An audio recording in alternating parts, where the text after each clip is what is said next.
Right, we're going to talk about a threat that honestly sounds like it's straight out of science fiction. But the thing is, its consequences for our digital lives are very, very real, and they're happening right now. This is the quantum risk. So let me just ask you this. Seriously, think about it for a second. How long do your secrets really need to stay secret? And I mean everything. Your personal finances, your private messages, your company's biggest ideas, even top-level government secrets. A year? 10 years? 50? That answer is, well, it's everything. Because for the very technology we rely on to protect all of that stuff, well, the countdown has already begun. This isn't some problem for our grandkids to solve. The danger is here, and the clock is ticking. Now, I know saying that today's encryption is obsolete sounds pretty dramatic, maybe even a little over the top. But the reality is, the very foundation of our entire digital world is facing a threat that could bring it all crumbling down. Let me just show you what I'm talking about. So here's the deal. Every single day, we're all using these incredible algorithms. Things like RSA and ECC, they are the locks on every digital door. Our banking, our messaging, you name it. And their strength comes from math problems that are just insanely difficult for our current computers to solve. But for a future quantum computer, those same problems become laughably easy. Which means every single lock we currently use on all our digital doors will one day be completely useless. Okay, so you might be thinking, well, if these super powerful quantum computers don't even exist yet, why is this an emergency today? And the answer, it's a simple and frankly terrifying strategy that's already in motion. It's called harvest now, decrypt later. Think of it like this.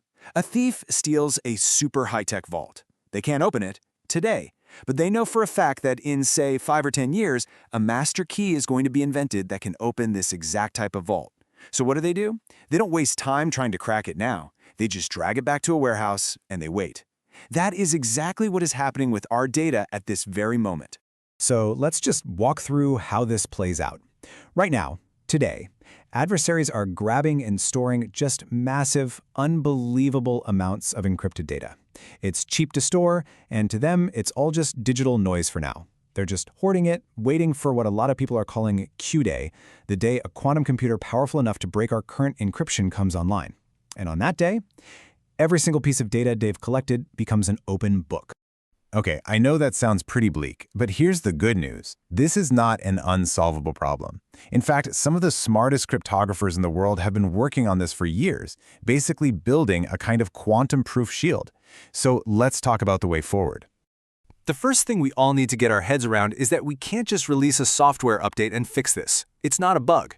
We need a whole new generation of algorithms, a new foundation built on math problems that are hard for both our current computers and future quantum computers to solve. And this new approach is called post-quantum cryptography, or PQC for short.